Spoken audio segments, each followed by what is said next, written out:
నమస్తే can media ప్రేక్షకులకు స్వాగతం. నేను మీ అబ్బాయి నాయుడు. దయచేసి ఈ వీడియోని చూసి కెన్ మీడియాని సబ్స్క్రైబ్ చేసుకోండి. సబ్స్క్రైబ్ చేసుకునే వాళ్ళు ఉంటే వెంటనే దీన్ని సబ్స్క్రైబ్ చేసుకొని మా యొక్క ఈ ప్రయత్నాలకు మీ సహకారం అందించవలసిందిగా కోరుచున్నాము. సరే, ఈ వీడియోలో మనం విశ్లేషించుకునేది ఏంటంటే, ఈరోజు న్యూఢిల్లీలో ఎన్డీఏ సమావేశం జరిగింది.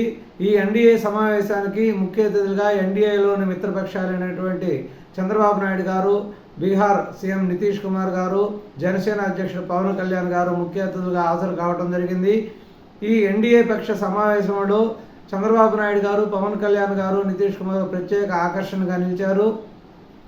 ఈ సమావేశం గురించి మనం ఎందుకు ప్రత్యేకంగా చర్చించుకోవాలనుకుంటున్నామంటే, ఎన్డీఏ అలయన్స్ ఏర్పడినప్పటి నుంచి, అంటే అప్పుడు ఎన్టీఆర్ కానీ చంద్రబాబు నాయుడు ప్రయత్నాల ద్వారా, చంద్రబాబు నాయుడు సహాయ సహకారాలతో ఎన్డీఏ అనేది ఫస్ట్ ఏర్పడింది. ఎన్డీఏ ఏర్పడినప్పటి నుంచి ఎన్డీఏ గవర్నమెంట్ ఏర్పరచడంలో చాలా ప్రధాన పాత్ర అనేది మన తెలుగుదేశం పార్టీది, మన ఆంధ్రప్రదేశ్లోని తెలుగుదేశం పార్టీ ప్రధాన పాత్ర వహిస్తూ ఉంది. కానీ 2014లో ఆంధ్రప్రదేశ్ రాష్ట్రం విడిపోయిన తర్వాత కూడా ఇదే ఎన్డీఏ కూటమిగా ఏర్పడి ఆంధ్రప్రదేశ్లో అధికారంలోకి రావడం జరిగింది. తర్వాత కొన్ని పరిస్థితులు, అనివార్య కారణాల వల్ల ఎన్డీఏ కూటమి నుంచి తెలుగుదేశం పార్టీ వైదొలగటం, తర్వాత పరోక్షంగా వైకాపాకి భారతీయ జనతా పార్టీ సహకారం అందజేయటం, 2019లో వైకాపా అధికారంలోకి రావడం జరిగింది. అసలు మోడీకి చంద్రబాబు నాయుడుకి ఉన్న ఇబ్బంది ఏంటంటే, ఇంతకుముందు గుజరాత్ ముఖ్యమంత్రిగా ఉన్నప్పుడు అప్పుడు గుజరాత్లో జరిగినటువంటి గోద్రా అల్లర్ల ప్రభావంలో అనేక మంది చనిపోవడం జరిగింది రైలు ఘటనలో. ఈ సంఘటన జరిగిన తర్వాత అప్పుడు ఎన్డీఏ కన్వీనర్గా ఉన్నటువంటి చంద్రబాబు నాయుడు గారు, ప్రధానమంత్రిగా ఉన్నటువంటి అటల్ బిహారీ వాజ్పేయి గారు మోడీని పదవి నుంచి తొలగించండి అని చెప్పడం జరిగింది.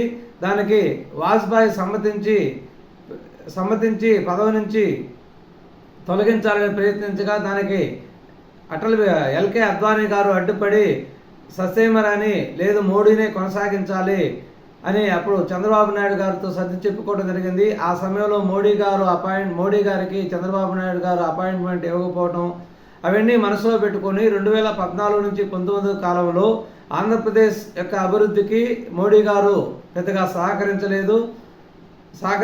కాబట్టి సహకరించలేదనే ఉద్దేశంతో 2019లో ఎన్డీఏ అలయన్స్ నుంచి టీడీపీ వైదొలగటం, కేంద్ర మంత్రివర్గం నుంచి మంత్రులు ఉపసంహరించుకోవడం వెంటనే జరిగినాయి. తదనంతర పరిణామాలు దేశమంతా తిరిగి మోడీకి వ్యతిరేకంగా ప్రచారం చేయడం వల్ల ఇక్కడ తెలుగుదేశం పార్టీ దారుణంగా ఓడిపోవడం జరిగింది. 2019లో వైకాపా అధికారంలోకి రావడం జరిగింది. 2019 నుంచి 24 వరకు కూడా జగన్మోహన్ రెడ్డి గారి యొక్క విశృంఖల విధ్వంస పరిపాలన వలన, ప్రజా వ్యతిరేక పరిపాలన వలన కక్ష తీర్చుకోవటమే ధ్యేయంగా అభివృద్ధి నాకు అవసరం లేదు, ఎంతో కొంత సంక్షేమం చేయటము, ఆ సంక్షేమం మాటున నేను కుంభకోణాలు చేయటము, నాకు అభివృద్ధితో అవసరం లేదు అనేది ధ్యేయంగా, రాష్ట్రానికి రాజధాని అవసరం లేదు, ఒక రాజధాని అవసరం లేదు, 3, 4 ఏర్పరచుకుందాం, 3 రాజధానులను ప్రకటించి గందరగోళాన్ని సృష్టించి ఆంధ్రప్రదేశాన్ని దాదాపు 10-15 సంవత్సరాల పాటు తిరోగమన కార్యక్రమం చేయడం జరిగింది. అంటే ఆంధ్రప్రదేశ్ అభివృద్ధిలో దాదాపు 10-15 సంవత్సరాల పాటు వెనక్కిపోవడం జరిగింది. ఈ తదనంతర పరిణామాల్లో ప్రజలు విసుగు చెంది 2024 ఎలక్షన్లో మళ్ళీ ఎన్డీఏ అలయన్స్గా ఏర్పడటం, అద్భుత మెజారిటీతో దాదాపు 90% సీట్లతో ఎన్డీఏ అధికారంలో రావడం జరిగింది.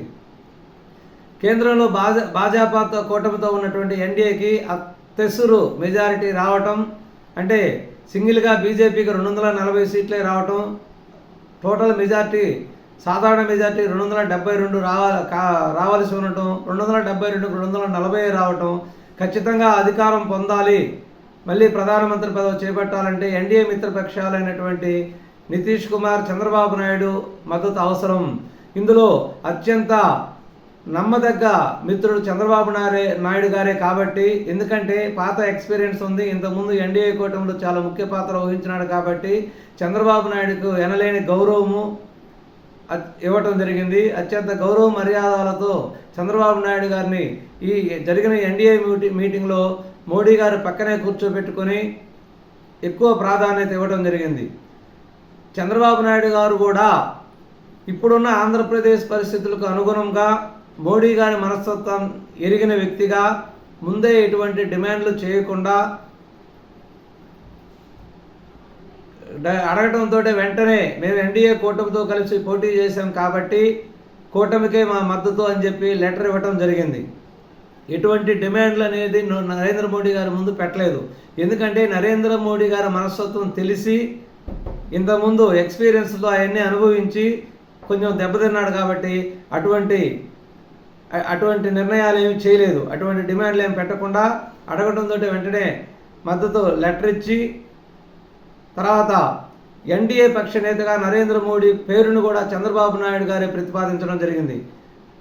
ఎన్డీఏ పక్ష నేతగా మోడీ గారు పేరును చంద్రబాబు నాయుడు గారు ప్రతిపాదించగా నితీష్ కుమార్, రాజ్నాథ్ సింగ్ తర్వాత అనేక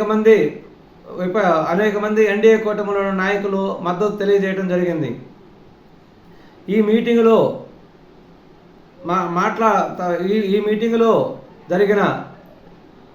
ఈ మీటింగ్లో పవన్ కళ్యాణ్ మాట్లాడుతూ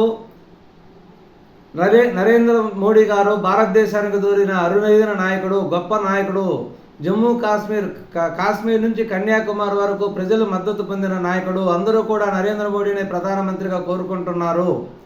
కాబట్టి నరేంద్ర మోడీ భారతదేశ ప్రధానమంత్రిగా ఉన్నంత వరకు ప్రపంచం మొత్తం కలిసినా కూడా భారతదేశాన్ని ఏమీ చేయలేదు అని చెప్పడం జరిగింది. అదేవిధంగా చంద్రబాబు నాయుడు గారు స్వప్నం సాకారమైంది. ఆంధ్రప్రదేశ్లో మేమందరం కూటమిగా ఏర్పడి అత్యధిక మెజార్టీతో గెలుపొందడం జరిగిందని చెప్పడం జరిగింది. అదేవిధంగా చంద్రబాబు నాయుడు గారు మాట్లాడుతూ నరేంద్ర మోడీ గ్లోబల్ లీడర్, వికసిత్ భారత్ని ఏర్పరిచి గ్లోబల్ లీడర్గా భారతదేశాన్ని చాలా అభివృద్ధి పదంలో పెంపొందించడం జరిగింది. కాబట్టి ఎన్డీఏ కూటమి అధికారంలోనికి రావడానికి నరేంద్ర మోడీ గారు విశృంఖలంగా అవిశ్రాంతిగా శ్రమించారు. అనేక రకాల మీటింగులో పాల్గొని ఎండని లెక్క చేయకుండా విశ్రాంతి లేకుండా ర్యాలీలలో మీటింగులో పాల్గొని ఎన్డీఏ అధికారంలోకి రావడానికి కారకులయ్యారు అని చెప్పడం జరిగింది. నరేంద్ర మోడీ గారు అద్భుతమైన లీడర్, గ్లోబలైజేషన్ భారతదేశం అంతా కూడా గ్లోబలైజేషన్ కావడానికి ప్రధానమైన కారకుడు. ఎన్డీఏ కూటమి ఒకటిగా ఉండి అంటే సమిష్టిగా ఉండి అన్ని విజయాలను సాధించడానికి కారకుడైన వ్యక్తి.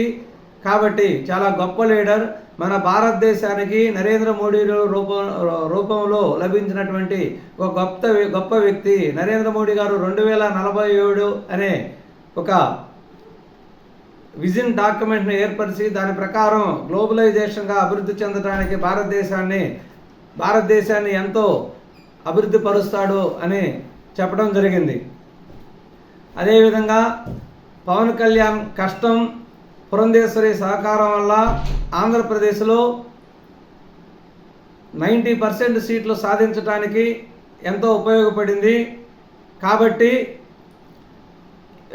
పవన్ కళ్యాణ్ గారి యొక్క కష్టమే ఎన్డీఏ కూటమిగా ఏర్పడటం ఎంతో కృషి చేశారని చెప్పుకోవచ్చు. పురంధేశ్వరి సహకారం కూడా చాలా అద్భుతంగా ఉంది. మా నాయకుడు ఎన్టీఆర్ యొక్క మనస్తత్వానికి అనుగుణంగా అప్పుడు ఎన్డీఏ కూటమికి పునాదులు పడ్డాయి. కాబట్టి హ్యూమనైజేషన్ అనేది చాలా ముఖ్యమైనదని ఎన్టీఆర్ ఆశయాలకు అనుగుణంగా మా ప్రభుత్వం, మా పార్టీ నడుచుకుంటుందని చంద్రబాబు నాయుడు గారు చెప్పడం జరిగింది. కాబట్టి